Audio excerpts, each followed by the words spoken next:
जेजून आपल्या शिष्यांक म्हणलें, आजून जायत्यो वस्तू हांवें तुमकां सांगच्यो आसात, पूण त्यो तुमच्यान आतां मनान घेवंक जायनात। स्वताचो आत्मो येतलो तेन्ना तो तुमकां पूर्ण सोच शिकयतलो, कित्याक तो आपल्या पळदरचें उलोवचो ना, पूण जें कितें तो आयकता तें सांगतलो, आनी घडचें आसा तें सगळें कळटलें।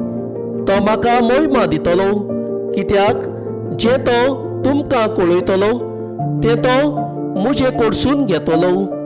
जें बापाचें तें सगळें म्हजें, हे पासत हांवें अशें म्हणलां, तुमकां कळयता तें तो म्हजे कडसून घेतलो।